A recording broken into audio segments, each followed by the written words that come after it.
Hello everybody. Today we are going to use n8n to integrate it in your Mautic 7 version 2 REST API. Okay, so let's go.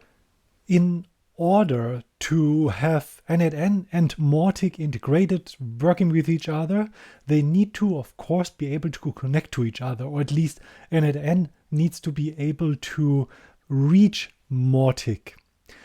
And in order to do this, it's basically a server question. How do you set up firewalls and so on?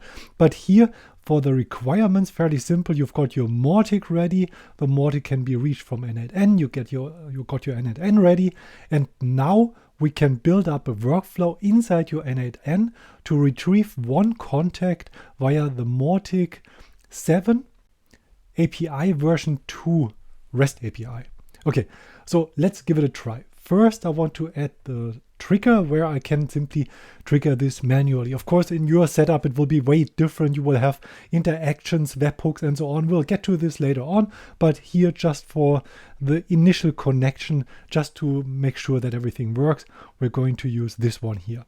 So, and here we've got one contact with the ID 1 here at the very right hand side, and we want to retrieve its data via the REST API.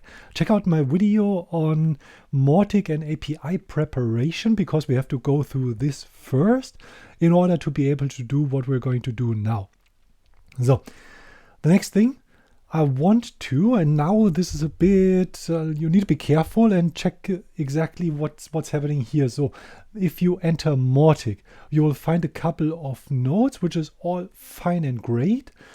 These are triggering or talking to the version 1 endpoints. For the version 2 endpoints, you would use the native HTTP request inside your n8n. Why would you do that?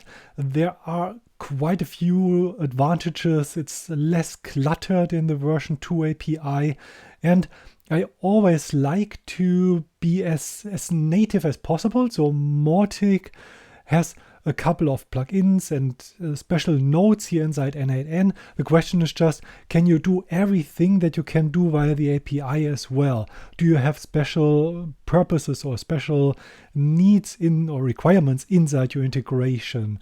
So, and if that isn't the case, you simply have to switch to HTTP request in order to get this working. So get Mautic contacts.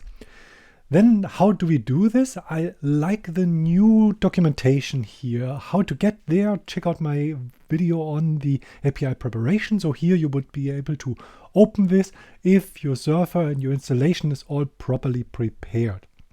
And there you've got all the endpoints with the automatically generated documentation. And here, this is exactly what I need. So I want to go to the API contacts, and the ID that you can see here, it's a variable or a parameter. And this is required because if you want to retrieve exactly one contact by ID, of course, you need to tell the API which ID you're looking for. So I can paste this here. Now I need the whole URL, and the URL simply comes from your Mautic here. So you can copy this URL, paste it in front of your endpoint or the other way around, doesn't matter. And now for the ID we've just seen here in the list view, that is the ID 1. You can click on it as well, and you can see here in the URL, it's the contact with the ID number 1. So then I would simply replace this variable or placeholder here with my 1. And then very important, we need to add an authentication. So there we would need to do like a generic credential type, for instance, and there's a basic auth. And now you can create a new one, which is fairly simple.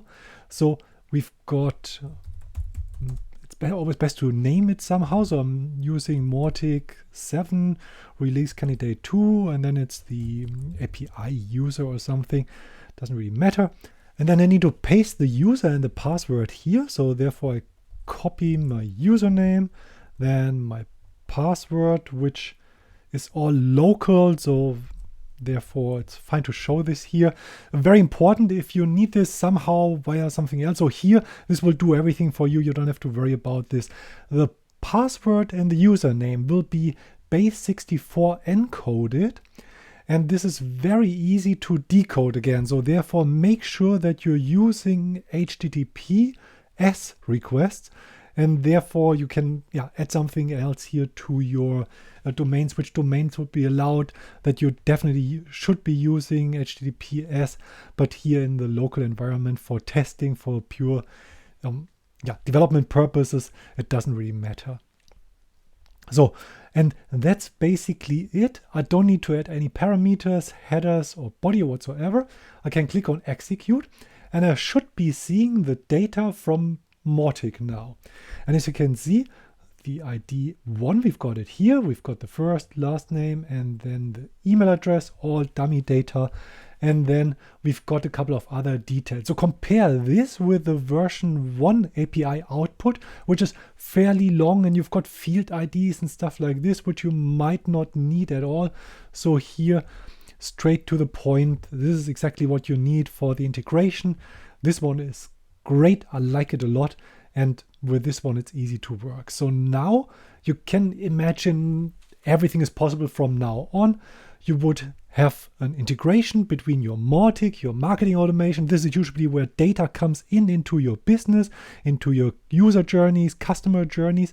And then you might want to compute something or have additional interactions or make it sales qualified leads in your CRM system. Or you want to bring data together from different systems and put it into your CDP, and then you can really check out in marketing where would you have your budget spent, where's the attribution for individual leads, and you of course can integrate it into your e-commerce, and then you can trigger back from e-commerce into your Mautic something specifically. So plenty of options here. We're building the fundamentals here, and this was working very nicely. As you can see, we don't use the Mautic nodes here prepared for us because it's not ready for API version 2 primetime yet. But if you want to go with the API version 2 because of its nice documentation here, because of all the options that you got around here, and then I highly recommend using the HTTP node. Plus, you are basically upgrade safe here because the API seldom changes, and therefore if you don't stick to or rely on plugins and just stick to the standards, to the stable APIs, and then your integration in your whole business systems will work in the future fairly simple and nicely as well. So that's it. It worked out. Thank you very much for watching. See you next time. Bye.